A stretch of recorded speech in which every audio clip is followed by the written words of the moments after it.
Oke, jadi agenda hari ini ada beberapa. Jadi hari ini kita berada di Gedung Juang 45 atas inisiatif dari tim advokasi anti kriminalisasi untuk akademisi dan aktivis atau TAKA, yang kemudian kita memberikan masukan ya, atau mendengarkan masukan tepatnya dari para ahli. Tadi kita dengar misalnya dari Prof. Mawarar ya, itu mantan hakim. Kemudian mantan MK. Kemudian yang kedua kita dengar dari Dr. Azmi, itu adalah pengamat hukum yang ahli hukum pidana. Kemudian kita juga mendengar tadi dari Pak Komjen Polisi Purnawirawan Ugroseno, mantan Wakapolri. Nah, dari tiga itu kita terus kemudian mendengarkan beberapa semangat dan janji dari para pejuang dan aktivis yang masih tersisa ya, termasuk Ibu Kurnia Triwirani, kemudian juga Pak Rizal Fadila, kemudian Pak Rustam, saya, dan juga dari dua orang yang sebenarnya ada, tetapi sekarang lagi juga acar karena kita besok pagi itu akan ada pemeriksaan ahli dan juga saksi di Polda Metro Jaya. Jadi di tempat lain sekarang lagi ada briefing untuk pemeriksaan ahli itu, dan dihadiri juga oleh Bang Resmon, titip salam kepada semuanya, dan juga Mbak Dr. Tifa.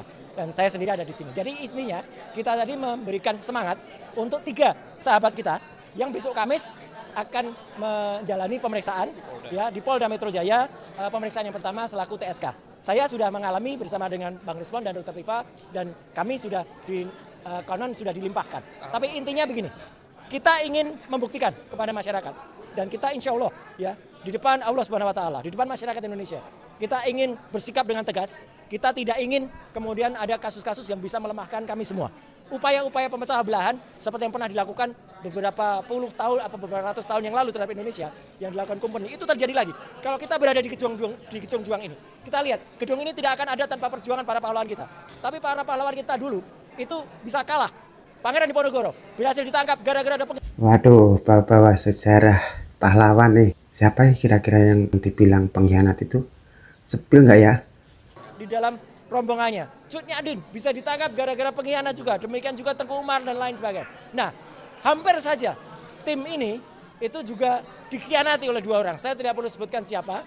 Tapi bagaimanapun juga kami tetap mendoakan semoga dua orang yang meninggalkan kami dalam berjuang itu tetap sehat dan kemudian tetap bisa bersemangat ya, karena bagaimanapun juga mereka-mereka lah yang juga ikut serta di dalam awal perjuangan kami. Tapi yang jelas kita tetap menegaskan bahwa kita membuktikan bahwa ijazah yang pernah digunakan oleh Joko Widodo itu adalah ijazah yang diragukan keasliannya. Saya mengatakan 99,9% palsu. Dan di tempat Waduh, berani banget angkanya sampai 99,9%. Ini diklaim sangat bersyukur kalau ini tidak terbukti. ini pula kami menyatakan terima kasih kepada para pejuang yang lain. Misalnya Dr. Bonatua Silalahi, teman-teman dari Bon Jovi yang juga ikut membongkar data-data sifatnya publik melalui KIP, Komisi Informasi Pusat. Dan kita juga berterima kasih kepada Dr. Taufik, kemudian juga teman-teman yang ada di Solo ya, yang sekarang lagi menggugat Citizen Lawsuit di Solo. Dan itu ada dua hal kemarin menarik. Pernyataan dari Komjen Polisi Ugroseno yang mengatakan kalau foto di ijazah Jokowi itu tidak sama dengan Jokowi. Beliau kenal personal. Bahkan mantan Wakapolri ikut bersuara. Ini menurut saya makin menarik karena saksinya bukan orang sembarangan. Dengan Jokowi, jadi tidak mungkin fotonya seperti itu. Yang kedua dari pernyataan Pak Rujito. Pak Rujito adalah adik dari almarhum Pak Bambang, Insinyur Bambang.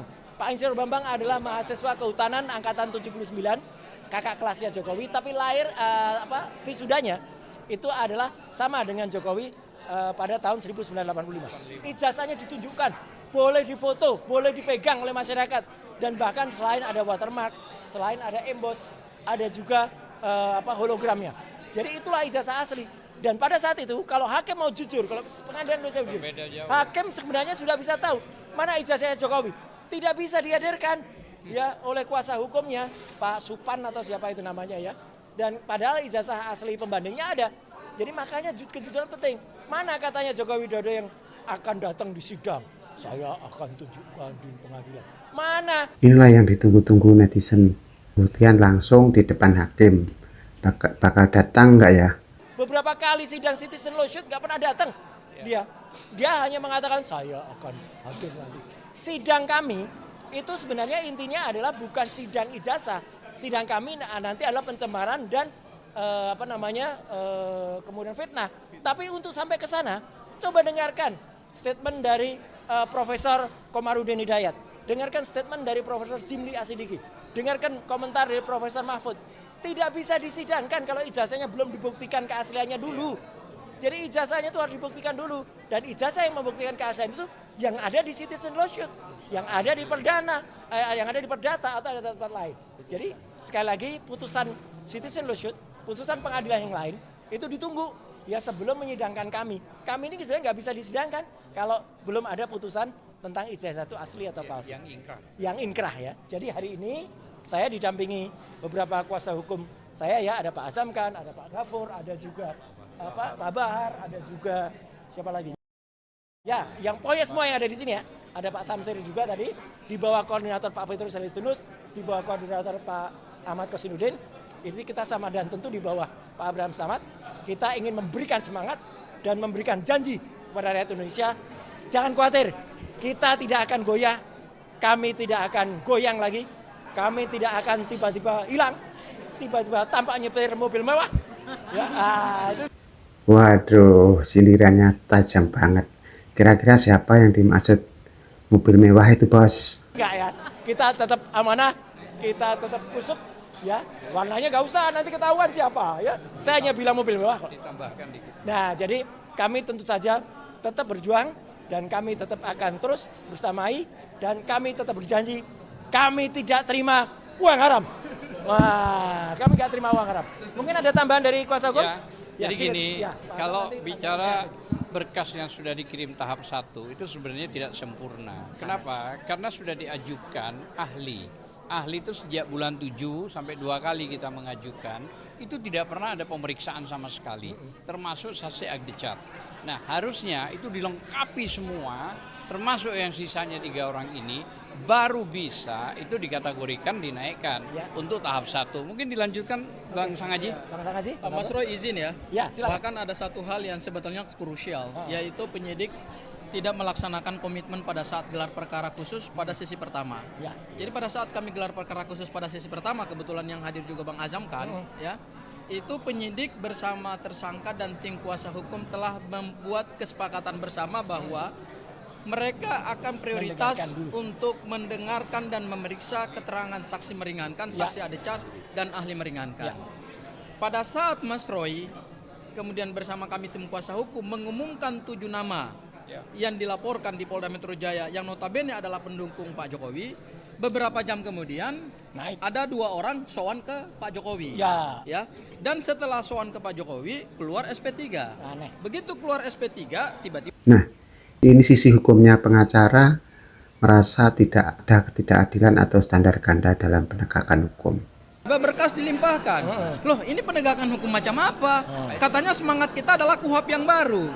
Ingat loh, di KUHP yang baru itu karena ini kita mengganti Undang-Undang Nomor 8 Tahun 1981, justru dengan KUHP yang baru ini penyidik Polda Metro Jaya, kemudian jaksa penuntut umum dan pengadilan harus lebih cermat dan hati-hati dalam melaksanakan hukum acara pidana. Karena di dalam KUHP yang baru ini perlindungan terhadap hak-hak tersangka, hak-hak terdakwa itu diberikan dengan sangat total oleh negara gitu. Ya, setuju. Itu hal yang pertama. Hal yang kedua adalah pada saat sudah komitmen itu, kenapa Polda Metro Jaya tidak memprioritaskan pemeriksaan ahli dan saksi meringankan? Karena gini, ingat, asas hukum pidana kita, asas hukum acara pidana kita itu adalah keseimbangan. Keseimbangan antara penyidik dengan tersangka, keseimbangan antara penuntut umum dengan terdakwa. Keseimbangan apa? Keseimbangan alat bukti. Persis. Jadi kalau yang dikirimkan ke Polda ke kejaksaan itu adalah berkas yang sifatnya masih menguntungkan Pak Jokowi, ya berarti kita melanggar asas hukum acara pidana kita semua dong. Terus buat apa kita menghadirkan ahli, menghadirkan tersangka dengan menghadirkan ahli dan menghindarkan saksi meringankan, dan kita buat apa punya KUHP yang baru kalau ternyata cara penegakan hukumnya masih menggunakan cara-cara penegakan hukum yang bukan by law tetapi control by power. Nah, ini nggak benar ini. Jadi maka sangat kami sayangkan bahwa ini tidak boleh lagi terjadi ke depan. Jadi yang jelas Polda telah melakukan penenggelaman equality before the law. Itu aja. Oke, gitu ya. Terima kasih teman-teman semua media. Jangan lupa hari Kamis pemeriksaan untuk kawan-kawan. Ya, besok juga pemeriksaan ahli di Polda Metro Jaya. Terima kasih. Oke, seperti biasa, seperti apa komentar Anda? Silahkan tulis di komentar bawah. Jangan lupa like and share, juga subscribe yang belum. Terima kasih.